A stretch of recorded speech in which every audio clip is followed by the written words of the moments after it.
I spent my night last night in the Further, watching Insidious Out of the Further, and honestly, I'm incredibly split on this one. So there's some genuinely effective ideas here and some scares that absolutely work. There are also places where expanding the mythology creates problems of its own. The result lands somewhere between a successful reinvention and a franchise still figuring out where it wants to go next. 6 moves into the Insidious franchise, Out of the Further faces a difficult question. This film takes one of the franchise's oldest ideas, changes the rules, introduces a new family, and finds a reason for us to enter the Further one more time. This franchise has always worked best when the Further feels dangerous, mysterious, and just beyond our understanding. Here, we completely throw out the old playbook. Instead of the usual routine of someone wandering into the Further to rescue a trapped soul, our new lead, Gemma, has the curse, or gift, where she physically drags these demonic entities back into our world permanently. It turns the film into a high-stakes, flat-out demon apocalypse.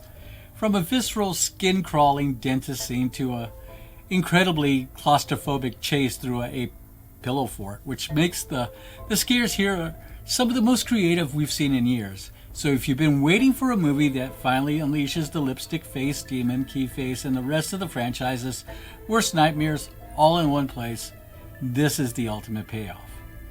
On the positive side, the atmosphere is fantastic. Ditching the classic gothic haunted house for a quiet, desolate, liminal space makes the dread feel incredibly modern and psychological. The midpoint of this movie is an absolute sweet spot, but the momentum constantly grinds to a halt because the movie is obsessed with pausing to over-explain its own convoluted supernatural rules. And while the climax is highly ambitious, it crosses the line from genuinely creepy into outright silly. It's a highly competent creepy ride with some massive high points, but a messy script keeps it from being a masterpiece. So, let's break down what worked and what didn't. Either way, I'm keeping this review completely spoiler-free. I'm not going to reveal the major scares, surprises, character outcomes, or where the story ultimately goes. If it's in the trailer, it's in the review.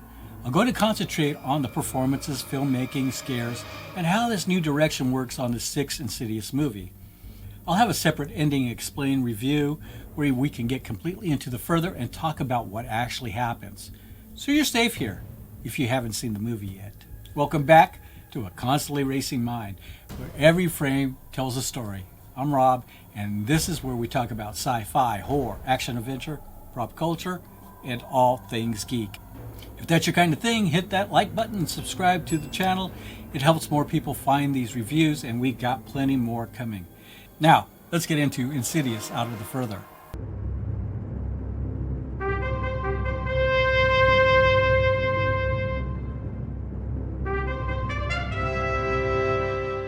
There is a mid-credit scene that is worth staying for. After that, you can leave. There's nothing after the credits. Just a theater crew coming in to sweep the popcorn off the floor. Insidious Out of the Further is the 6th movie in the Insidious franchise and arrives in theaters on August 21st, 2026. That's today. The film comes from Screen Gems, Blumhouse Productions, and Stage 6 Films, with Sony Pictures handling distribution. It's directed by Jacob Chase, who also wrote the screenplay, with Chase and David Leslie Johnson McGoldrick receiving story credit. Amelia Eve leads the cast alongside Lynn Shay, Sam Spruill, Brandon Perea, Maisie Richardson Sellers, and Eileen Austin.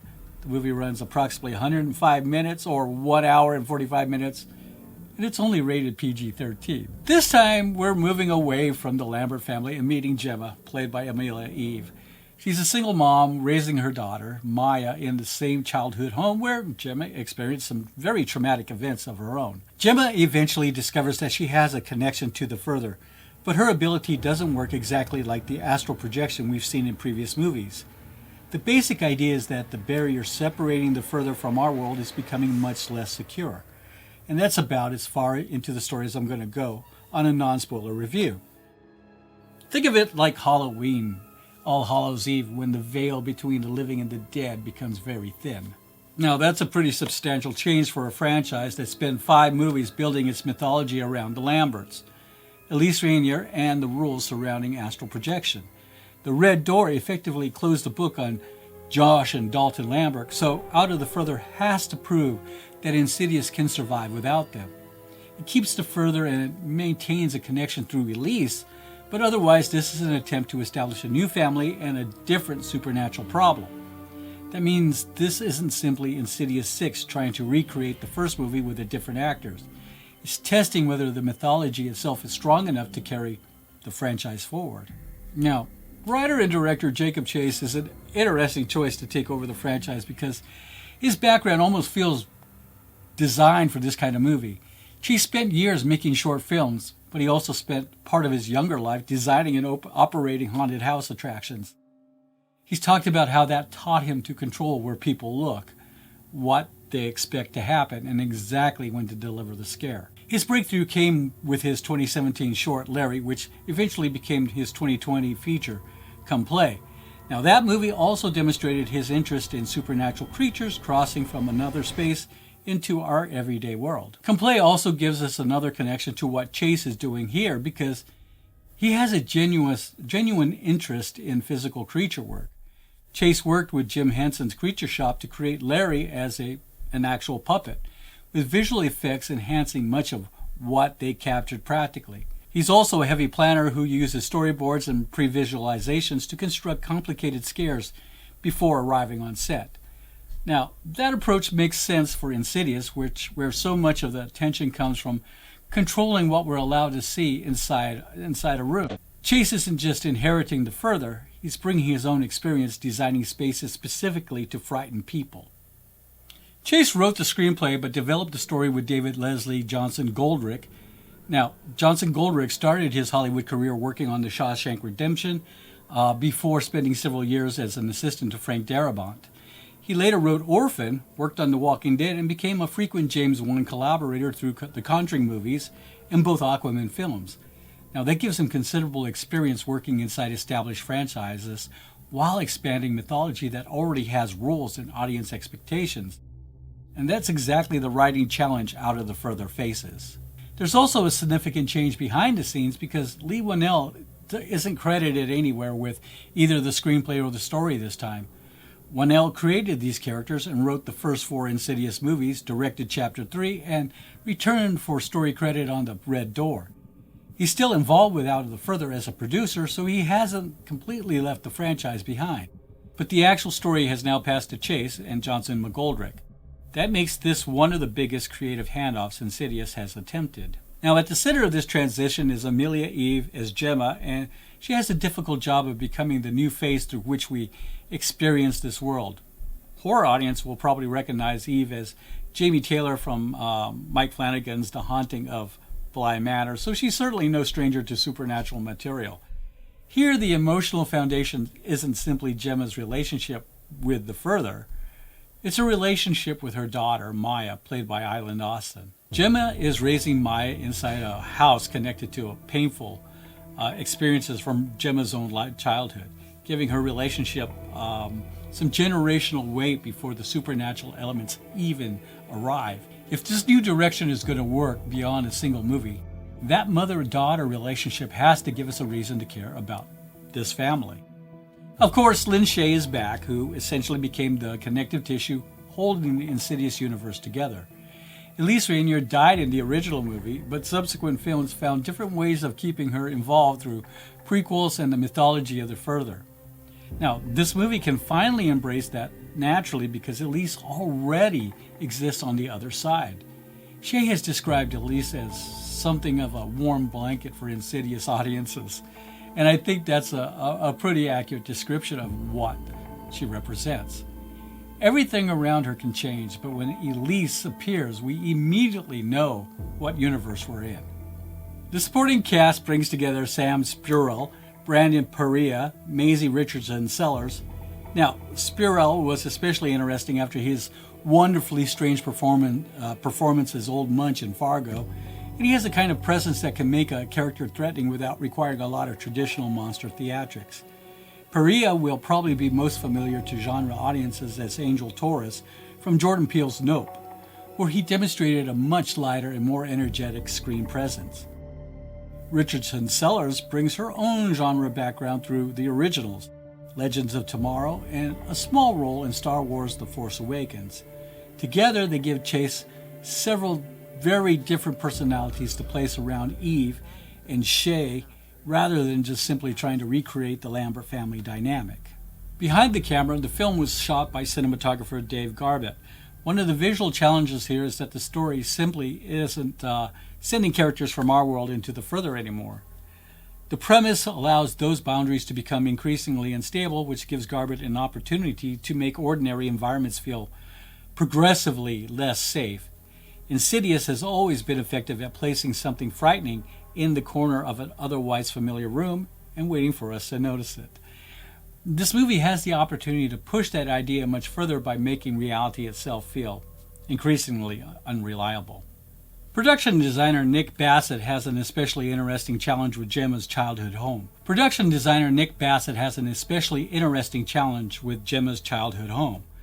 The house exists at different emotional points in Gemma's life, including a period associated with her childhood fear and the home she later creates for Maya. Bassett has described the house itself as another character in the film, which makes sense because Gemma is deliberately trying to turn a place associated with trauma into something safe for her daughter. The production also physically constructed several of the movie's more unusual supernatural environments, rather than simply creating everything digitally. That physicality helps Chase with something tangible as he moves the actors and the cameras around when reality begins to breaking down. Now, one particularly clever piece of production design involved constructing portions of a location twice, including a reversed version of the same environment. That allowed the filmmakers to create the illusion of characters occupying opposite sides of a supernatural boundary while keeping much of the effect physically present on set. Lin Shaye and Maisie Richardson Sellers even worked with a movement coach to synchronize portions of their performance. Chase also extensively planned and pre-visualized some of the movie's more elaborate scary environments before shooting them. It's a very old-school approach to creating something supernatural, even when visual effects are ultimately used to complete the illusion. The Further itself has always been one of those things separating Insidious from a conventional haunted house franchise. It's dark, strange, theatrical, and never entirely explained, which is part of why it works so well in the original movie. Out of the Further is deliberately challenging that relationship by making the boundary between these worlds much more permeable. That creates opportunities for new environments and different kinds of scares, but there's also a risk involved.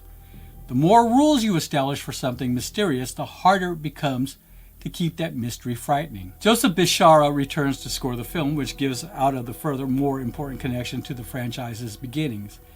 Bishara composed the music for the original Insidious and has been deeply associated with the sound of the series ever since.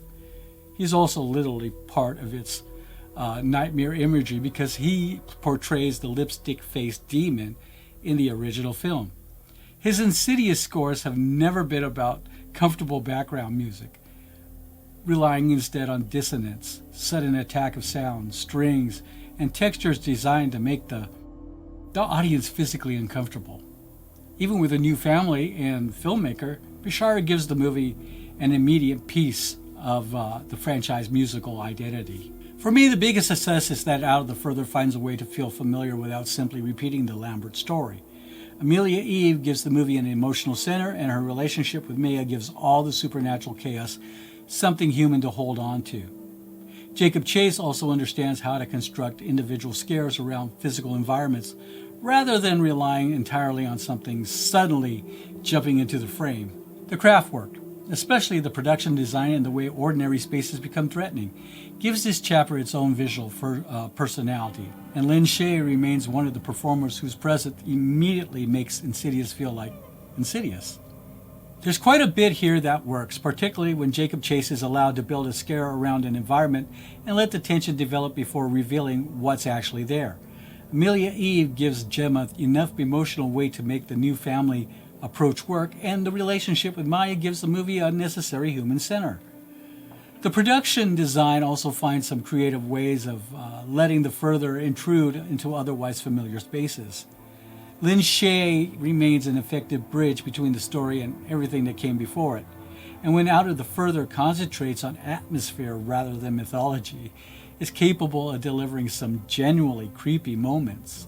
Now, looking objectively, there is a lot of really strong craft here, even if the script gets a bit tangled in its own feet by the end. The move away from the traditional haunted houses to liminal spaces, desolate streets, empty shopping malls, and quiet hotel corridors is a fantastic stylistic choice. It builds a thick psychological atmosphere of dread that doesn't just rely on basic jump scares. The film hits an absolute sweet spot in the second act, where the pacing is tight and the creative set pieces, especially that dentist exam and the pillow fort chase, it's in the trailer, keep you completely locked in. The problems begin where the movie tries to balance that atmosphere against everything it wants to add to the mythology. There are moments where the supernatural rules need enough explanation that the tension slows down while everyone catches up with what's happening. Some of the familiar Insidious rhythms also make certain scares easier to anticipate when they probably should be 6 moves into the franchise. And the movie occasionally struggles to balance its darker material against moments that are deliberately lighter or more exaggerated. None of that ruins the experience, but it keeps the movie from completely realizing some of the more interesting ideas. Where it stumbles is the momentum. The movie has a bad habit of pausing to over-explain its convoluted supernatural laws, which kills the pacing right when things should be escalating. Additionally, while the final act is ambitious, it occasionally crosses a line from genuinely creepy to outright silly, undercutting some of the fantastic tension built up in the first hour. My biggest problem is that Out of the Further keeps expanding something that was more frightening when we understood less about it. The movie introduces new rules, explanations, characters, and supernatural possibilities until portions of the Further begin to feel less mysterious and more mechanical. Familiar franchise imagery also starts drifting toward fan service rather than generally frightening material. Some of the tonal choices under contention when the movie needs to become more frightening. By the time everything comes together, I found myself thinking more about how this mythology worked than actually being afraid of it. So, as of this recording, the critical response to Insidious Out of the Further is pretty mixed. Rotten Tomatoes currently has the film at 58% from 64 reviews, while Metacritic is sitting at 48 out of 100 from 21 critics, placing it firmly in the mixed or average range. The audience scores for both of those places are not up yet, so that'll come in my spoiler review. IMDb users are currently rating the film a 6.3 out of 10. That's not too bad, considering. Now, the early critical response has been mixed, although several reviewers are praising the film's individual scare sequences and visual ambition. Amelia Eve and the mother-daughter relationship have also received positive attention, while Lin Shaye continues to be singled out as the franchise's most dependable elements. The more common criticisms involve exposition, familiar jump scare rhythms, and some tonal choices as the movie moves toward its final act. There is a mid-credit scene that is worth staying for. After that, you can leave. There's nothing after the credits, just a theater crew coming in to sweep the popcorn off the floor. Overall, I thought Insidious Out of the Further was good, especially once it got moving toward the end. The atmosphere, cinematography, production design, and editing were all top-notch. And visually, I think that's where the movie really succeeds. Amelia Eve worked for me as Gemma, and Eileen Austin did a good job as Mia, giving the mother-daughter relationship enough weight to carry the story. It doesn't reinvent Insidious, and there are definitely things that didn't work as well for me, but there's enough here that I enjoyed the experience. I'm giving Insidious Out of the Further a 3 out of 5 stars. I have a dental appointment coming up, and after that dental sequence, I'm seriously considering canceling. Maybe I'll wait until I've seen the movie again on Saturday before I make any rash decisions. Spoiler ending, explain review, and analysis will be up after I confirm a few things. If you've seen Insidious Out of the Further, let me know where you think it ranks among the 6 Insidious movies, but keep those comments spoilers free for everyone who hasn't seen it yet. My full ending explained review is coming next, and that's where we're going to open the door completely and talk about the story, the further, the demons, and what the ending means. You can also check out Intelligent Filmgoers apparel through the link in the description, and don't forget the Run P app when you're heading to the theater. Like the video if it helped, subscribe if you haven't already, and come back for the spoiler discussion. I'm Rob. This is A Constantly Racing Mind, where every frame tells a story, so take care.